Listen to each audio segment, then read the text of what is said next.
총리에 대해서 비판적 입장을 계속 견지하고 있는데요. 뭐 제가 어떤 사사로이 어떤 그분과 어떤 뭐 제가 정치적 관계 있는 것도 아니고 뭐 일반 다 마찬가지죠. 예. 국민과 대한민국의 처한 현실 이 난세를 어떻게 극복하는데 가장 적임자이냐 이런 관점에서 저는 바라봅니다. 그래서 한편으로 검증 차원에서 판단을 하고 또 한편으로는 조금 전에 말씀하셨다시피 또 최근 언론에서 항상 빅3라고 얘기하는 그런 언론의 어떤 정치적 의도 배경도 우리가 반드시 살펴봐야 된다. 뭐 그런 여러 가지 관점에서 저는 좀 말씀을 드리고 싶고요. 기본적으로 아마 저는 이 황교안 전 총리가 만약에 자유한국당 당대표가 되면은 좀 확대 해석하면은 저는 이 김정은의 어떤 그 의도에 상당히 저는 넘어갈 수 있다. 저는 그렇게 봅니다. 왜냐하면은 지금 현재 이 좌파 정권은 통상적인 어떤 이념적으로 어떤 좌파나 진보적 측면이 아니라 일종의 악질 좌파라고 저는 판단합니다.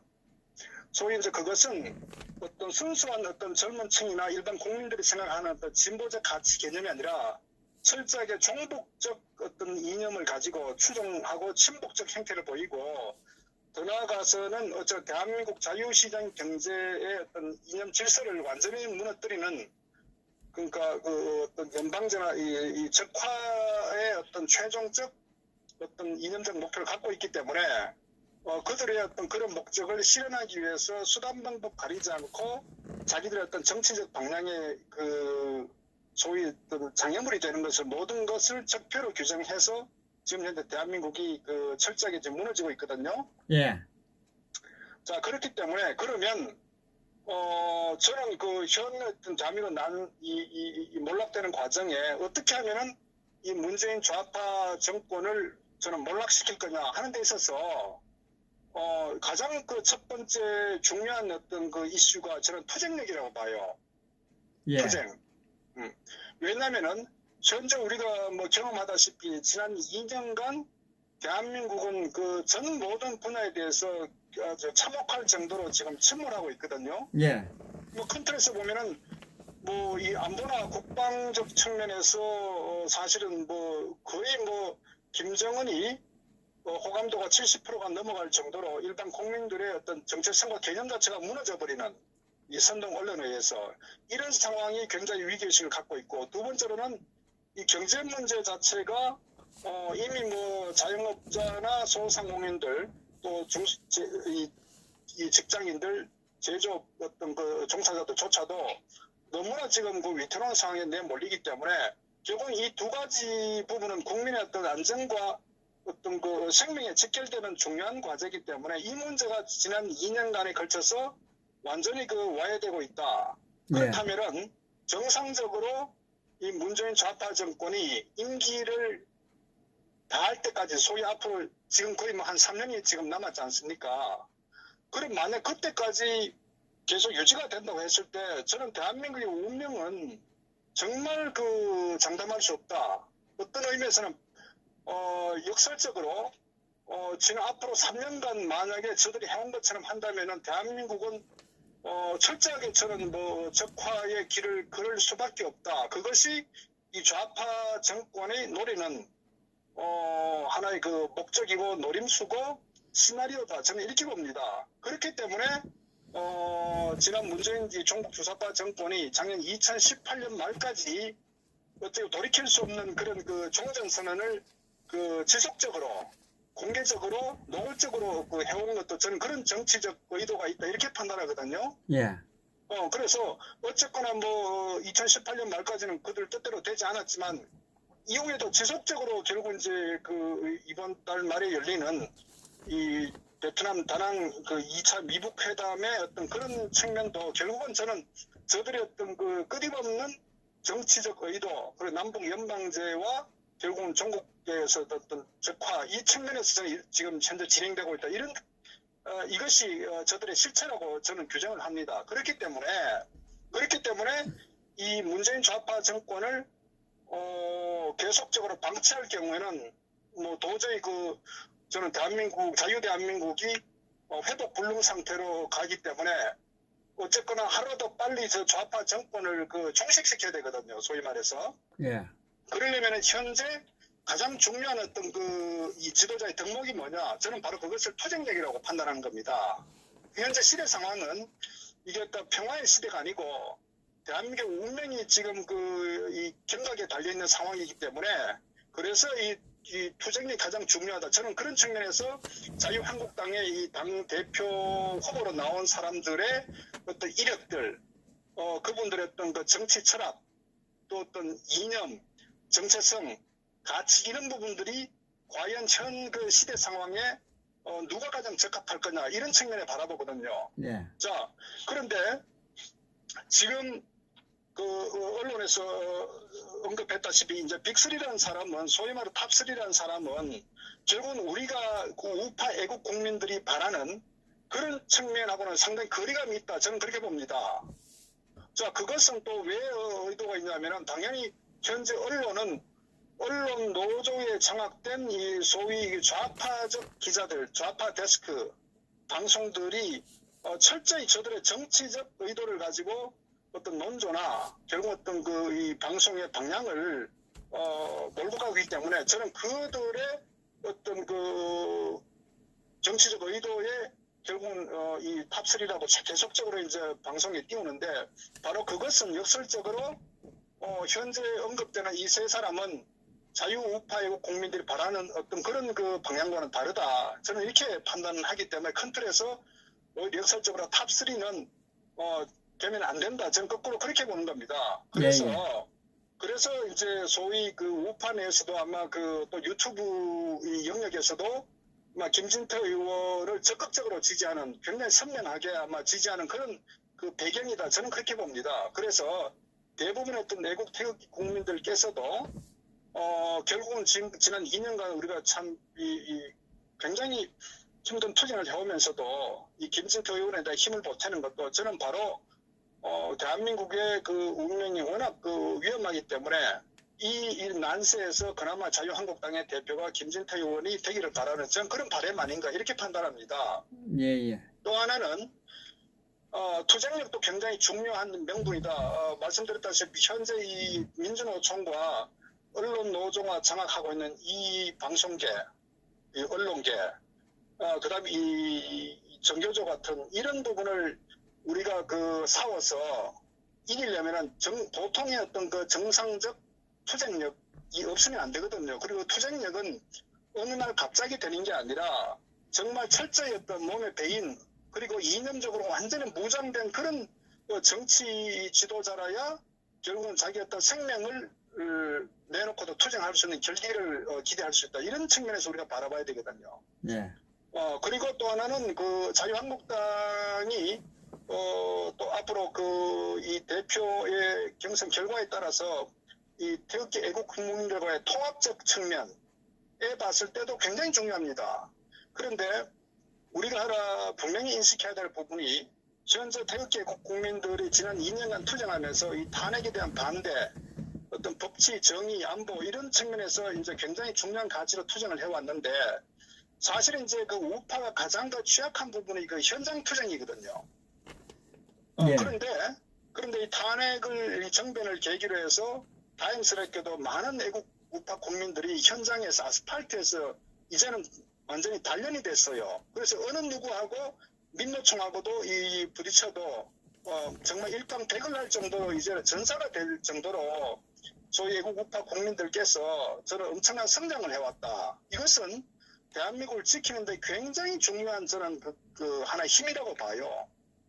막말로 이 자유한국당 기회주의 정당이 전혀 제 역할을 못함에도 불구하고 그나마 저는 태극기 애국 국민들 현장에 투쟁하는 이 힘 때문에 저 주사파 세력들이 정말 마음대로 하지 못하는 저는 그 배경이다 이렇게 봅니다. 자, 그렇다면 예. 그 부분은 공감합니다. 예. 네, 그래서 제가 이 자유한국당의 당대표가 누구냐에 되는 따라서 이런 또 당내부의 혁신이 필요하거든요. 혁신이라는 것은 완전히 지금까지의 기회주의적 어떤 형태를 보인 웰빙 정당, 어떤 또 비겁자들, 또 정치에 대한 어떤 가치와 이념과 어떤 개념도 없는 정말 어떻게 하다 보니까 정치인이 된 이런 정치꾼들을 완전히 일소시켜야 되거든요. 예. 그래서 저는 앞으로 자유한국당의 어떤 혁신적 어떤 개혁이 필요하다. 그래서 그 방향 자체가 바로 행동하는 애국 국민들, 또 어떤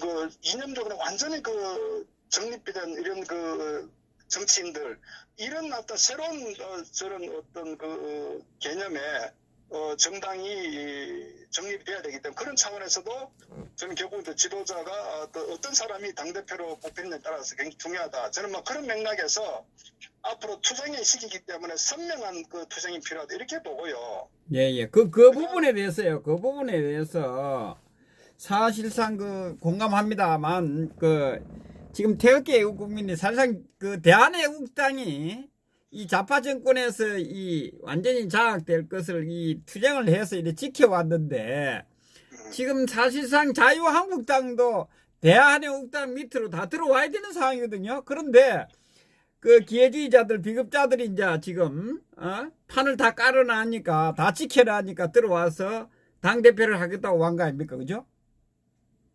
참. 저는 그렇게 봅니다. 어쨌거나 이제 이 정치는 세력이고 또 어떤 국민의 지지인데, 그러나 이제 저는 가장 중요한 게 사실 지난번에 우리 경험했다시피 이 박근혜 대통령 탄핵 과정에서도 사실 광화문에 한 줌도 안 되는 세력이었거든요. 숫자가 예. 부풀려가지고. 예. 정말 10만, 20만을 가지고 200만으로 10배로 더 부풀려가지고 언론에서 완전히 선동해서 그렇게 국민 여론을 몰아갔단 말이에요. 어제도 10만인 것 같다고 이래 하고 있는데요. 예. 그걸 버리지 않고 있어요. 예. 그래서 저는 어떤 숫자 측면보다는 강력한 어떤 투쟁 그룹이 필요하다. 저는 이렇게 봅니다. 그래서 그런 측면에 봤을 때, 사실 자유한국당은 오합지졸이거든요. 예. 그렇기 때문에 이 태극기 애국국민, 소위 말해서 이 대한애국당을 중심으로 한 태극기 애국국민들의 역할은 저는 굉장히 중요하고 앞으로 엄청난 역할을 할 것이다.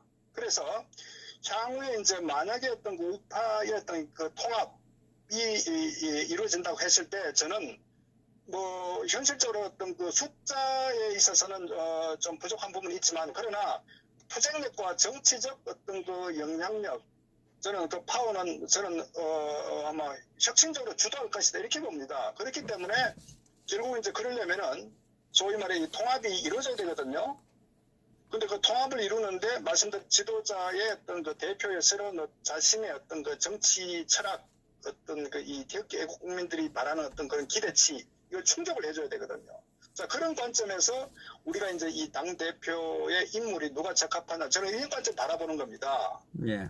그래서 그런 관점 봤을 때 결국 우리가 판단할 때에 이 지도자는 어느 날 갑자기 만들어지는 게 아니고 또 그 사람의 어떤 투쟁력이나 어떤 역량은 하루아침에 되는 게 아니라 끊임없이 투쟁해오고 자기 몸에 배워야 되고 더더구나 어떤 이 정치 이념은 정말 자기가 이 뼛속에 정말 보수 우파의 이념을 갖고 있어야 되거든요. 그런 관점 봤을 때 저는 이제 현재 언론에서 언급되는 탑3는 적합하지 않다.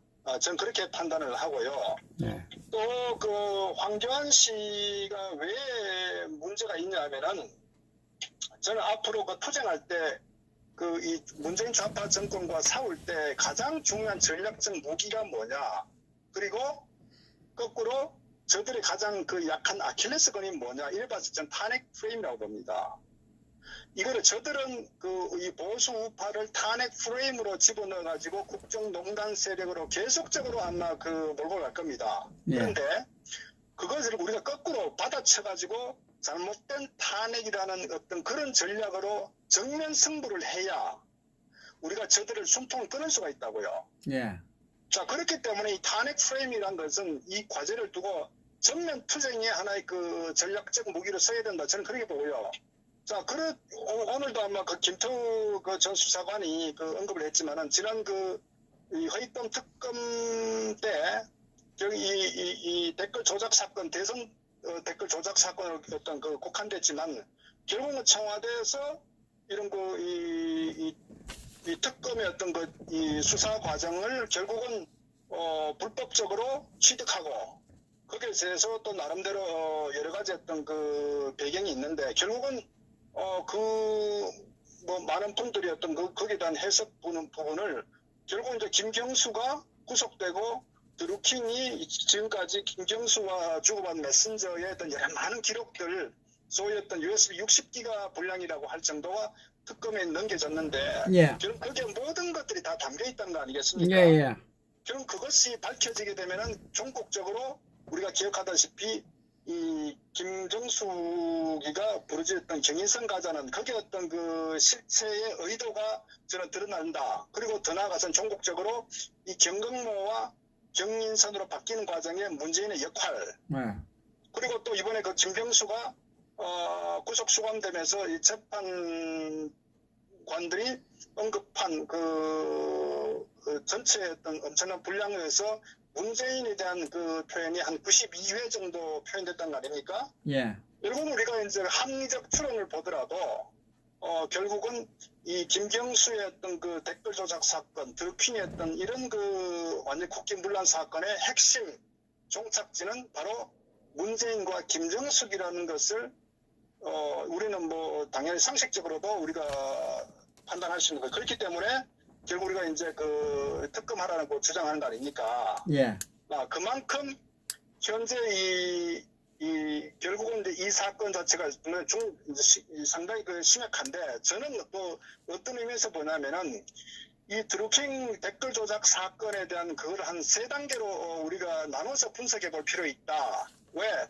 기존의 정치권에서는 단순히 대선에 대한 개념으로 이제 접근하는데 근데 실제는 이제 그 아시다시피 이 드루킹 킹크랩 이 조작 사건이 11월 달부터 했다는 거 아닙니까? 예. 결국 그것은 탄핵 때에 상당히 개입했다. 이렇게 우리가 그 실체를 밝혀야 되기 때문에 앞으로 저 특검의 어떤 그 영역 자체가 어떤 그 부분이 당연히 그 탄핵에 관련된 특검 이 부분을 새로이 좀 추가해서 강력한 어떤 그 투쟁이 법적으로 실체를 밝혀야 되고 두 번째로는 또 탄핵이 된 상태이기 때문에 결국은 어떻게 보면은 탄핵이 되었기 때문에 우파가 정상적 이 대선에서 이길 가능성은 0%입니다. 0%. 자, 그렇다면은 결국 좌파 내에서도 이 자들의 어떤 당내 경선이 결국은 최종적 대통령이 된다는 어떤 99%의 어떤 그런 그 상황이 있었기 때문에 그렇기 때문에 김정숙이가 이 좌파 어떤 그 더불당의 이 대선 경선에서 문재인이가 결국 이제 최종 당선되면서 이 경의선 가자 경의선 이 5번을 거품을 물 정도로 한 배경이 바로 결국은 이 더불당의 이 당내 경선이 결국은 대선의 어떤 최종 결과와 뭐 상당히 99% 연관성이 있다고 판단했기 때문에 그만큼 그 흥분하고 이 경의선 가자고 저는 그렇게 했다고 참 심리적 상황이 전개됐다 이렇게 봅니다. 결국은 이제 이런 상황이 배경이 있기 때문에 이번 그 회동 특검에 대해서 문재인이나 그 조직의 뭐 임종석이나 또는 조국이나 또는 백원우 같은 그 참모진들이 초미의 관심사로 이 특검의 어떤 그런 그 상황을 빨리 판단하고 파악하고 거기에 대한 대처를 하고 싶었던 그런 그 정치적 의도가 저는 있었다 이렇게 보는 거예요. 그렇기 때문에 우리가 사실은 오늘 그 김투 전 수사관 기자회견을 통해서 네.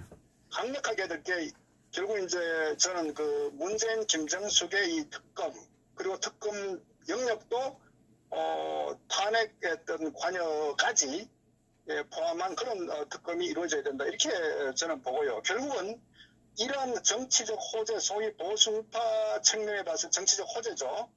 이 정치적 호재를 어떻게 활용하느냐 하는 게 또 중요합니다. 저는 그렇기 때문에 제가 드리는 말씀은 결국은 이 특검을 성사시키기 위해서는 강력한 그 투쟁을 해야 되거든요. 예. 그러면 강력한 투쟁을 할 수 있는 소위 이 자유한국당의 대표가 누구냐 하는 부분이 전 중요하다고 봅니다. 그래서 예, 한교안 씨는 이 지금 드루킹하고 이거 한마디 안 하잖아. 법치가 어떻고 그 스님하고 있으면서 일체 말을 하고 있지 않잖아요. 자, 그렇기 때문에 제가 말씀드렸다시피 결국은 아무리 그 정치적 호재가 있더라도 그것을 전략적으로 또 투쟁과 연계시켜서 결국 보수 우파가 원하는 어떤 그 결과를 얻기 위해서는 두 가지거든요. 투쟁력과 전략이거든요. 그런데 투쟁력이라는 걸 말씀드린 현재 이 자유한국당의 내부 어떤 구성원들 구조를 가지고는 쉽지 않죠. 소위 말해서 이 나경원 같은 이 원내대표라고 하는 사람도 소위 투쟁한다고 하는 게 결국은 어저께도 아마 그 광화문 무척 추웠지 않습니까? 추우나 더우나 그 애국 국민들은 이 아스팔트에서 그렇게 투쟁을 해왔는데 따뜻한 로텐드 홀에서 네. 5시간 반 간식을 건너뛰는 그런 그 잡담회를 가지고 그걸 투쟁이라고 그 판단할 정도로 한마디로 전략이 제로다. 이게 지금 현재 자유한국당의 그 현재 주소거든요. 그러니까 결국 완전히 100% 뜯어고쳐 저는 어떤 희망이 있다. 이런 측면을 보기 때문에 또 하나는 말씀대로 투쟁이라는 거는 해본 사람이 하는 거거든요. 결국 근데 투쟁에 앞으로 가장 선봉에 설 그룹이 누구냐. 저는 대한민국당과 이 태극기애국 국민들이 최선봉에 선다고요. 투쟁에 있어서 문재인 좌파 정권을 결국은 그 무너뜨리기 위해서. 이 자유한국당은 투쟁을 해보지 않았기 때문에 할 수가 없는 거예요. 자유한국당은 지금 자유한국당은 저 위치가 입지가 여당 위에 있잖아요. 아쉬운 게 하나도 없고 여당 위에 있다니까. 투쟁을 하겠습니까? 제가 2번, 3번 말씀드리지만은 그 투쟁력이 현 난세, 이 현 대한민국에서 대한민국 이 무너져가는 침몰하는 대한민국 호를 구할 유일한 그 정치적 수단이 저는 투쟁이라고 보는 거예요. 맞습니다. 그래서 그 투쟁의 가장 선봉에서는 정치 그룹이 결국은 저는 그 대한민국당 중심의 태극기애국 국민들이다. 이렇게 보는 거예요. 그거 지난 2년간 단련되어 있단 말입니다. 예. 그래서 저는 어떤 그 필연적인 통합은 필요하고 그래서 통합을 하는데 결국 대한민국당과 자유한국당의 어떤 통합은 필요하다. 그런데 거기에 결국은 우리가 함께 할 수 없는 세력이 뭐냐. 그것은 결국은 탄핵에 주동했던 유승민, 김무성 이런 이 기회주의 세력들을 반드시 제거를 해야 되는데 그게 제거되지 않으면요 결국은 이 잡탕으로 되기 때문에 투쟁의 동력이 살아갈 수가 없습니다. 저들은 문재인 좌파 정권 탄생의 1등 공신들입니다. 예. 1등 공신들이기 때문에 부당 탄핵에 대해서 그걸 이슈화시키지를 못해요. 같이 동조했기 때문에. 그렇다면은 문재인 좌파 정권을 무너뜨리는데 정치적 명분이 있어야 되거든. 투쟁의 명분. 소위 이 정권을 무너뜨리는 명분은 저 2가지라고 봅니다. 소위 정상적 상황 같으면은 이 드루킹의 대선과 이 불법 댓글 조작 사건은 당연히 특검을 통해서 문재인 좌파 정권을 몰락시키는 굉장히 중요한 정치적 호재거든요.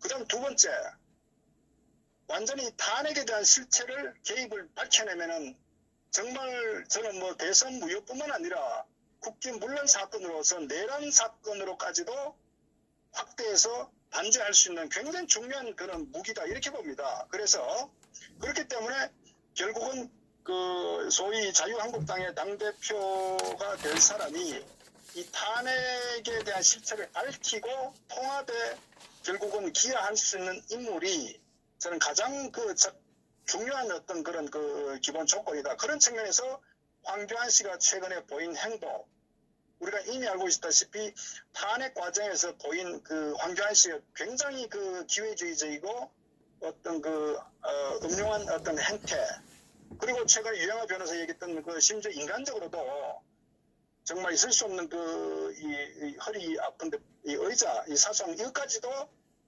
판단하지 못할, 그러니까 의도적이든 의도적이 않든 간에 결과적으로 결국 이 황교안 씨는 굉장히 기회주의 행태를 보였다.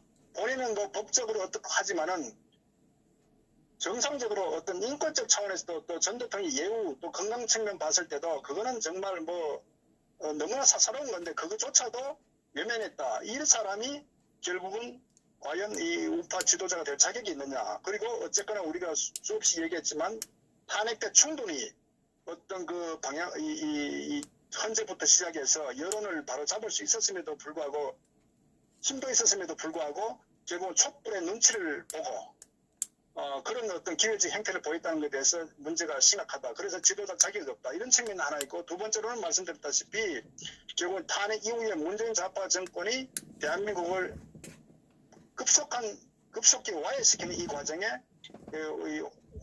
이 황교안 전 총리가 보이는 어떤 그런 전혀 침묵적 행태, 결국은 그것은 지도자 자격이 전혀 없다. 그 다음 세 번째, 이 불법 탄핵이 이미 이 태블릿 PC 조작과 결국 선동 언론, 그리고 정치적 의도 세력들, 이 부분에 대해서는 뭐 삼척 동자가 다 알 정도인데, 결국 황교안 씨는 그 부분에 대해서 이 통합이라는 이런 그 메시지 하에서 결국은 이 유승민, 안철수까지도, 김무성까지도 포용한 이런 그 아주 그 비정상적, 저는 그 정의에 어긋나는, 법에도 어긋나는 이런 그 사고를 갖고 있기 때문에 황교안 씨는 전혀 이 보수 우파의 지도자가 되어서는 안 되고, 또 그 사람이 된다고 하더라도 결국 이 탄핵 이슈를 중심으로 해서 문재인 좌파 정권과 정면 승부를 해야 되는데, 저는 뭐 정무적 판단이나 전략적 측면에서도 결국은 황교안 씨는 투쟁을 할 수 있는 인물이 아니다. 말로 투쟁해서 되는 건 아니죠. 그렇기 때문에 저는 황교안 씨는 이 자유한국당 소위 우파의 어떤 그 당대표가 되어서는 안 된다. 저는 그렇게 이제 주장을 하는 겁니다. 한 가지가 저는 지금 이 1년에 그 황교안 씨하고 이 쭉 그 탄핵 때부터 국무총리 때부터 해오던 것을 보면 상당히 염려스럽거든요.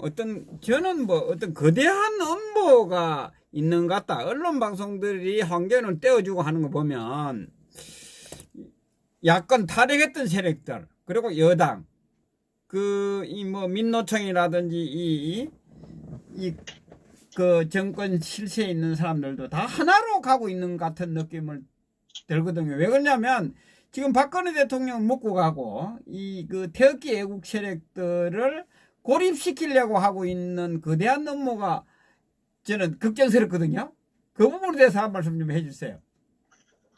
그렇죠. 제가 판단하는 부분 그래요. 언론은 보수파를 대변하는 언론은 아닙니다. 철저하게 두 가지 배경을 갖고 있는, 하나는 철저한 자신들의 어떤 이익, 어떤 권력에 대한 향유, 이거를 유지시키기 위한 어떤 의도가 하나 있고요. 두 번째로는 이미 대한민국 언론은 이 민노총 산하의 언론 노조에 장악된 세력들이기 때문에 저들은 철저히 보수 우파적 이념을 추구하는 세력들이거든요. 그렇기 때문에 자신들의 어떤 이익과 가치, 소위 어떤 이 주사파 세력들, 더 나아가서는 북한과의 어떤 이런 관계에 있어서 자신들과 관계되는 이슈에 대해서는 전부 다 그걸 외면해버리거든요. 네. 철저하게 정치적이고 전략적 의도를 갖고 있는 것이 언론이기 때문에, 저는 그렇기 때문에 말씀드렸다시피 자신들의 어떤 입맛에 맞지 않는 세력을 띄워가지고 자신들의 정치적인 영향력을 행사하고자 하는 게 언론의 어떤 속성이고 배경이다. 이것을 우리가 알아야 되거든. 그런 측면이기 때문에 결국 탄핵이라는 이슈도 나오면 자신들이 탄핵에 주동했기 때문에 결국 자기 스스로 어떤 고양이 이 목에 방울을 닿는 것과 똑같은 격이기 때문에 결국은 이 탄핵에 자유롭지 않은 이런 황교안과 결국은 이 오세훈 같은 이런 인물들을 계속적으로 이 홍준표도 마찬가지로 띄우는 저는 정치적 어떤 배경 의도가 있다. 이렇게 우리가 봐야 되거든요. 그렇기 때문에 역설적으로 우파 애국 국민들께서는 언론에 띄우는 인물은 철저히 배제해야 된다. 저는 그렇게 보는 거예요. 그래서 우리가 이 공영 언론, 소위 말해서 어떤 이 방송과 언론의 어떤 입장과 유튜브의 입장은 전혀 다르지 않습니까?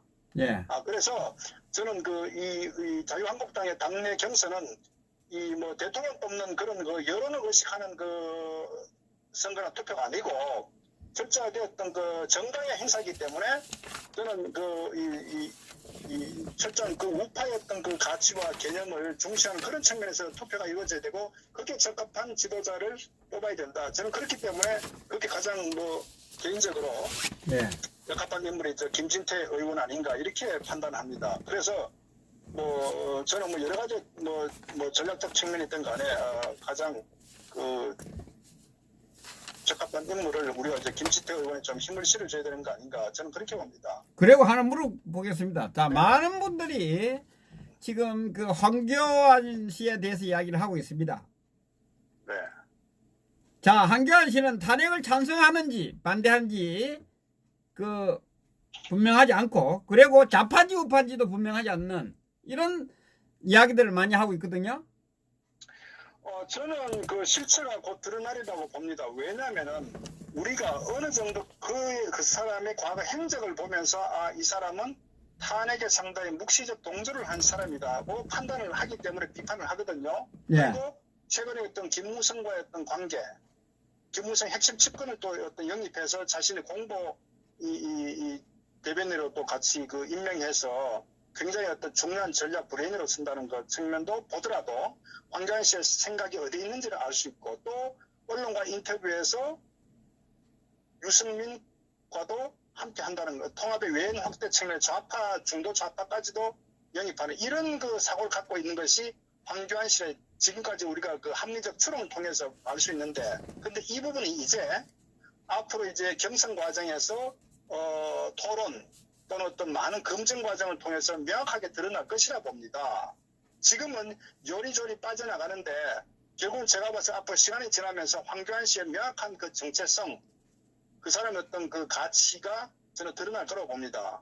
그런데 그것은 아마 본인이 원한 대로 어떤 정치 공학적으로 무조건 모든 어떤 세력을 다 통합하는 이런 그 본인의 무상한이란 정치 공학적인 그 의도는 드러날 것이다 이렇게 봅니다. 그리고 참고로 그 사람이 하나 될 건 뭐냐면은 그 사람은 본인은 탄핵에 찬성하고 동조하고 어떤 묵인하는 이런 입장인지 모르겠지만 우리 그 애국 국민들 입장에서는 하늘이 두 쪽 나도 함께 할 수 없는 세력이 유승민, 김무성 탄핵 찬성 그룹들이거든요. 그러니까 나라가 망하더라도 그들하고는 함께 할 수 없는 게 저는 태극기 애국 국민들의 정서다 이렇게 봅니다. 그렇다면 이 정서를 황교안 씨가 정확히 인식하고 있다면은 절대 그런 발언을 하지도 않을 것이다. 저는 그렇게 봅니다. 그래서 현재는 황교안 씨에 대한 어떤 기대치 또 희망을 갖고 계신 분들이 많이 있지만, 그러나 분명히 인식해야 되는 것은 우리가 불법 탄핵을 묵인하고 갈 것이냐 아니면은 황교안을 지지할 거냐 하는 관점에서 명확하게 아마 이제 애국 국민들께서도 입장 정리를 해야 된다. 그래서 황교안이 대한민국을 구할 위대한 인물이 아니라 현재 대한민국은 정말 정의를 바로 세우고 법치 바로 세우고 정말 기회주의자 척결하고 비겁자를 정말 도려내는 전 그러한 그 올바른 의인 정의감에 사로잡힌 그런 저는 지도자가 필요한 시기다 이렇게 봅니다. 그것이 앞으로 이 대한민국 구하는 굉장히 중요한 저는 하나의 그 이정표가 될 것이다 이렇게 판단을 하고 있습니다. 또 뭐 많은 이야기가 하고 있습니다. 반기문과 같은 길을 걸을 것이다. 그런 이야기들도 있습니다. 예. 네네. 아마 이제 국민들께서는 뭐 정치에 대한 또 전문가들 아니시고 또 나라 걱정에 또 뭐 여러 가지 복잡하실 거예요. 그러다 보니까 이 자유한국당 지지를 보내지 않고 또 외면하기도 하고 오죽하면 안철수를 지지했겠습니까? 그런 연장선상에서 이제 제가 드리고 싶은 말씀은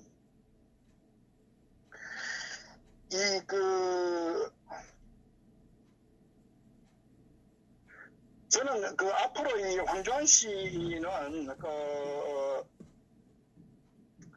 이 지난번 우리가 경험하다시피 그 반기문 씨도 그렇고 고경 씨도 그렇고 38% 굉장히 지지율이 높았습니다. 그 관료들이. 왜냐하면 왜 지지율이 높느냐? 정치인들에 대해서는 상당히 어떤 우리가 그 불신이 강하기 때문에 또 상당히 검증이 됐고 그분들의 행적이 노출됐기 때문에 사실 우리가 지지율이 높지 않거든요. 그런데 비정치인 소위 관료에 대한 거는 막연한 어떤 기대치, 상대적으로 그만큼 정치에 대한 불신이 크기 때문에 이 관료에 대한 지대치가 높거든요. 근데 네. 그거는 상당히 뭐냐면 허수라고 보면 되는 거예요. 왜? 지지율이 30%, 40%, 50% 되더라도 어떤 정치적인 어떤 실체가 드러나면요. 급속도로 추락하는 게 정치 지지율입니다. 그리고 이 대선은요. 앞으로 3년 남았습니다. 예. 그렇기 때문에 지금 지지율은 전혀 의미가 없다는 것을 우리가 좀 알았으면 좋겠다. 우리가 한 사람을 스타로 띄우겠냐? 6개월만 하면은 정말 스타로 만들 수 있어요. 그렇기 때문에 현재 이 황교안 씨의 지지율이 이건 허상이다, 허수다는 것을 좀 정확히 인식하고 그 맹목적 지지보다는 그 사람에 대한 검증, 그 사람의 이력, 그 사람 정치적 철학, 가치 이거를 정확히 좀 그 검증하는 그 과정이 우리가 필요하다. 그 후에 저는 지지에 대한 어떤 그 결정을 하셔도 된다. 그래서 말씀드렸다시피 우리가 하나 분명히 명심해야 될 것은 정리하면요. 문재인 이 종북 좌파 정권은 임기를 채워주면은 대한민국은 끝이다. 이 전제에서 출발하고요. 결국 하루빨리 문재인 좌파 정권을 무너뜨려야 됩니다. 무너뜨린다는 것은 법리적 측면과 투쟁이란 두 가지 관점에 접근해야 되는데 결국 투쟁은 이 대한애국당의 투쟁력, 이렇게 국민의 투쟁력 이게 선봉이 있어야 되는 이런 그룹들을 가장 중시하고 정말 어떤 정치적 결사체로 인식할 수 있는 그런 지도자가 첫 번째 필요하고 두 번째 드루킹의 이 개입된 문재인과 김정숙에 대한 부분에 법리적으로 특검을 실현시켜야 되거든.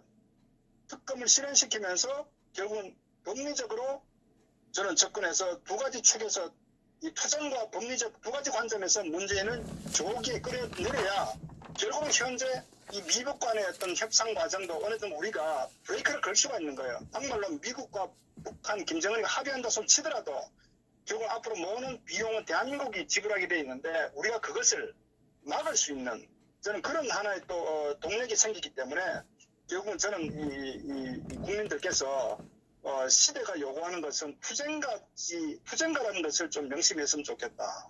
그리고 전략적으로 이 탄핵은 결정적으로 저들을 무너뜨릴 수 있는 아킬레스건이 된다는 것을 저는 이 전략적이고 정무적으로 우리가 좀 인식해야 할 필요가 있다. 이렇게 판단하는 겁니다.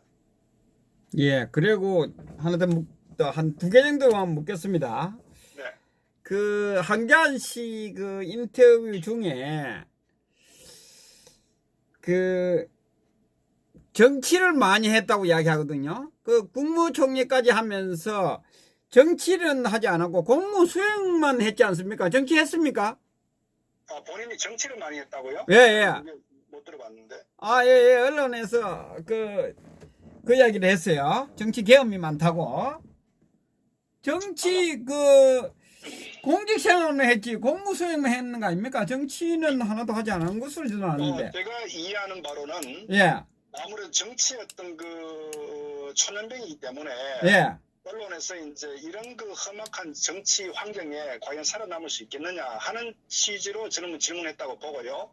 또 황교안 씨가 답변한 것은 본인이 지금까지 그 총리가 되기까지의 어떤 사실은 이 박근혜 대통령이 이 법무장관으로 결국 이제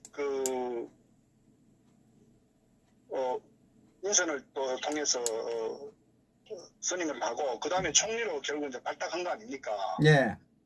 결국은 그런데 그것을 본인은 부정하는 거예요. 소위 자신의 어떤 그 투쟁, 자신이 걸어온 고위 관료로서의 모든 과정들은 자기의 노력과 일단 투쟁의 산물이다. 이런 식으로 자기 합리화하는 거거든요. 뭐 위기 관리를 잘했다 그러고 국무총리 권한대행할 때 그 이야기를 하고 정치를 경험이 있다. 정직하지가 않다. 모든 상황을 굉장히 정치 공학적으로 보는 사람이다. 그래서 제가 말씀드린 게 그 사람은 어떻게 보면은 제2의 김무성 같은 스타일 아니냐. 저는 이런 측면에 보는 거예요. 굉장히 좀 외람되지만 음흉한 인물처럼 보이는 게 저는 떨칠 수가 없다. 이렇게 보는 거예요. 사람이 정직해야 되는 거예요. 그리고 정치 지도자는 자기가 진실을 해야 되고 정말 정의감이 있어야 되는데 모든 것을 굉장히 아주 두루뭉술에 넘어가고자 하는 굉장히 정치꾼들이 보이는 그런 어떤 그 행태를 보이기 때문에 저는 굉장히 실망을 하고 있다 이렇게 보기 때문에 국민들께서는 말씀드리지만 맹목적 지지보다는 앞으로 이 하나씩 밝혀지는 황교안 씨의 굉장히 이성적이고 냉철한 관점에서 좀 바라봤으면 좋겠다. 이렇게 말씀드리는 겁니다. 예, 하나만 더 묻겠습니다. 지금 네네. 그 유튜버들이 보수파 유튜버들이 황교안을 다 지지하고 나섰습니다. 그런데 자, 황교안을 지금 띄우고 있는 곳이 그 언론 방송이란 말이에요.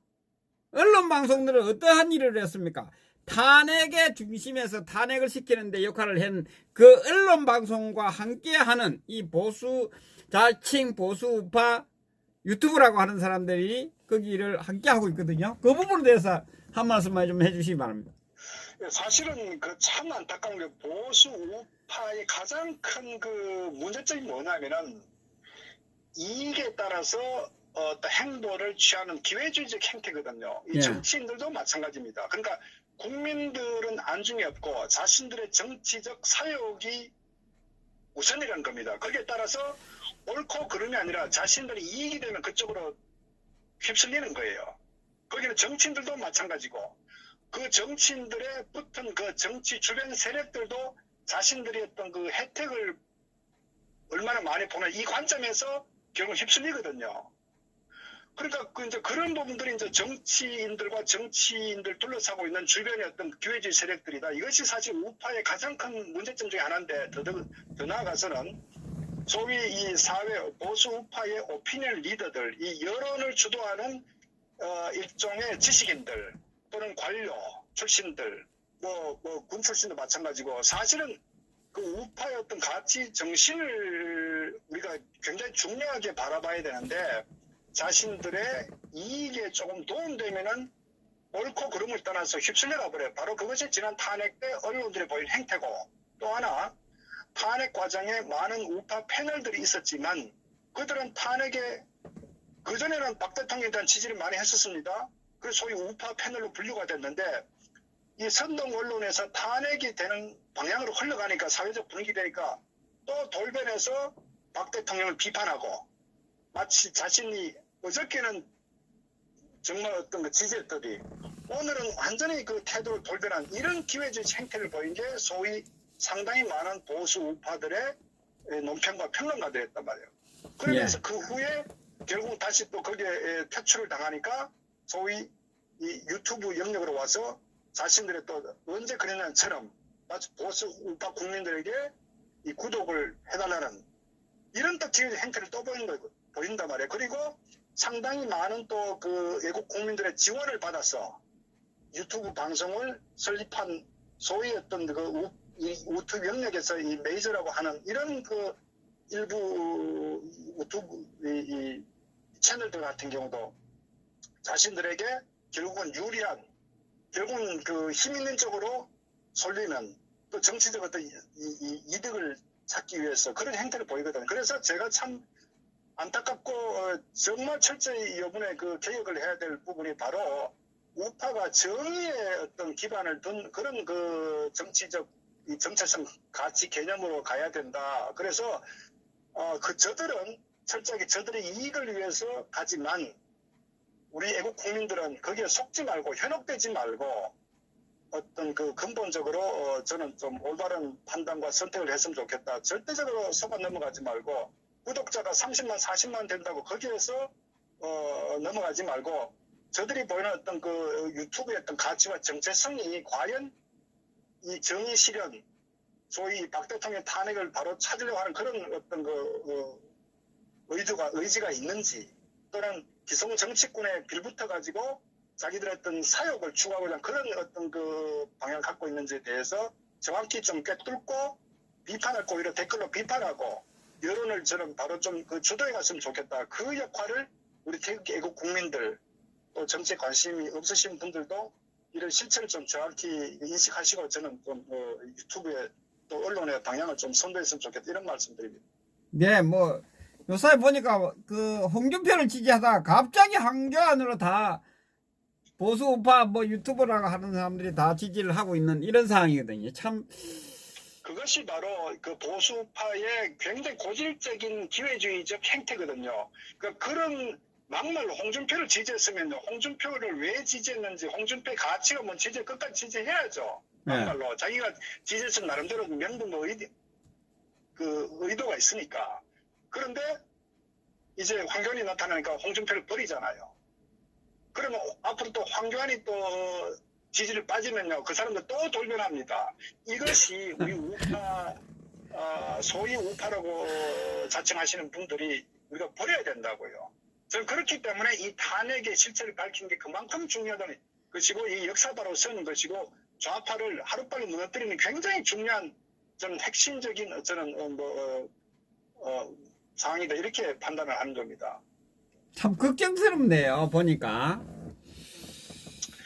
그러니까 제가 이런 논평을 하고 또 이 허준 방송에서 항상 이 바른 소리 어떤 직언을 하는 이런 그 또 국민들 함께 하는 부분이 저는 바로 하나의 미랄이지만은 이런 그 유튜브들이 계속 좀 많이 전파되고 저는 그 바른 소리 하시는 분들이 좀 많이 나왔으면 좋겠다. 뭐 그것이 저는 뭐 하나의 첫걸음 아닌가 이렇게 봅니다. 예. 어쨌거나 제가 결론적으로 말씀드리면 이번 자유한국당 당대표 경선에는 저는 뭐 개인적으로 김진태 의원이 가장 적합한 인물이기 때문에 많은 국민들 또 외국 국민들께서 좀 전폭적 지지를 해야 우리가 앞으로 문재인 정권을 무너뜨리는데 하나의 그 시발점이다. 저는 이렇게 말씀을 드립니다.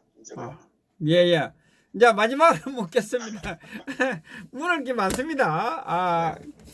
그 유영아 변호사님이 박근혜 대통령 하신 말씀을 방송에서 나와서 언급을 했는데 뭐 지금 저 아까 언급했던 황교안을 지지하고 있는 유튜브들이 다 난리가 났습니다. 난리가 났고 최근에는 고 무슨 국인가요? TV에서도 유영아를 지금 디스하는 방송을 했습니다. 저는 뭐 그 유영아 변호사님이 뭐 어떤 그 다른 뭐 그런 뭐 또 안 좋은 이야기도 들리지만 그 살아계시는 그 박근혜 대통령님의 말씀하신 것을 왜곡시켜서 그죠? 1초 후에라도 탄론할 수 있는데 그것을 거짓말을 하겠습니까? 그죠? 그런데도 거짓말이다는 그런 이야기도 들리고 이렇습니다. 그 부분은 한 말씀만 해주시고 이제 끊겠습니다. 예. 네네. 우리가 분명히 알아야 되는 게요. 저는 개인적 판단은 유영아 변호사는 절대적으로 자기 어떤 그 사견을 저는 발표할 수 없다 이렇게 봅니다. 사견을 발표할 수 없다. 누구보다도 박 대통령의 어떤 그런 그 어떤 여러 가지 그 가치나 철학을 잘 아는 분이기 때문에 말 한마디조차도 자기 어떤 그 사견을 곁들일 수 없다. 저는 이렇게 보기 때문에 유 변호사가 그 종편에 나와서 한 얘기는 저는 그대로 액면 그대로 믿어야 된다. 이 부분이고요. 또 하나 왜 그럼 박 대통령께서 이 시점에 저는 그런 정치적 메시지를 보냈느냐 하는 부분은 우리가 분명히 알아야 되는 게 박 대통령은 대한민국 통치의 중심에 있었습니다. 그리고 국가를 오랫동안 통치해왔기 때문에 더더구나 박근혜 대통령처럼 대한민국의 국민들, 국가의 미래를 생각한 사람은 어느 정치인도 없었습니다. 그걸 분명히 알아야 된다고요. 왜?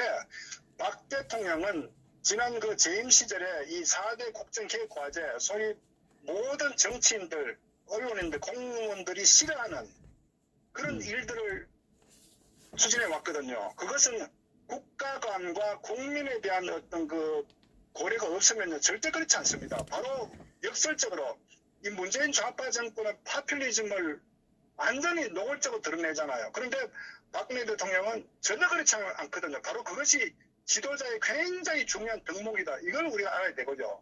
자, 그런 관점에서 봤을 때 현 시점에서 대한민국이 아마 많은 이 편지나 또는 어떤 그 지지하시는 분들, 국민들로부터 그 상당히 많은 정보를 파악하고 계시기 때문에 이 대한민국의 어떤 정치 상황, 이 남북 간의 상황, 국경 관계는 상당 부분 저는 판단과 파악을 하고 있다고 봅니다. 그런 시점에서 이 자유한국당의 어떤 그 당대표는 제가 말씀드린 것처럼 너무나 중요하기 때문에 될 사람 안 될 사람에 대해서 최소한도 좀 걸러가야 된다. 그런 측면에 저는 정치적 메시지를 던졌다. 그렇기 때문에 결국 이제 저는 황교안 씨가 보인 행태, 결국 이 사람이 당대표가 되더라도 과연 이 대한민국 호를 구할 수 있겠냐. 저는 그런 관점에서 상당히 부정적 인식을 가질 수 있었다. 저는 이렇게 보기 때문에 아마 황교안을 지지하는 사람 입장에 봤을 때는 부정하고 싶을 겁니다. 그러나 저는 이 유영아 변호사가 보이는 어떤 토시 하나는 다를 수도 있겠죠. 그러나 큰 맥락에서 메시지의 핵심은 저는 그대로 우리가 액면 그대로 우리가 수용하고 의미가 어디 있는지를 좀 우리가 받아들여야 된다. 저는 그렇게 봅니다. 결국은 그것은 박근혜 대통령의 사사로운 어떤 관점보다는 대한민국의 국가의 어떤 이 위기 현실을 어떻게 극복할 거냐 하는 부분에서 하나의 그 방향성 제시 아닌가 저는 그렇게 봅니다. 그렇기 때문에 제가 말씀드린 대로 안규안 씨 같은 그런 그 인물은 적합하지 않지 않느냐 저는 뭐 그런 측면으로 저는 받아들이고 해석합니다. 저도 뭐 100% 같은 생각을 가지고 있습니다. 예, 감사합니다. 수고하셨습니다. 감사합니다. 50분 동안 해주셨습니다. 예, 감사합니다. 네, 감사합니다. 어려운 질문도 참 통쾌하게 대답을 해주시고 감사합니다. 예. 박수를 보내주시기 바랍니다. 김덕수 박사님에게 여러분들 어디에도 들을 수 없는 이 참 훌륭한 그 논평을 지금 들었습니다.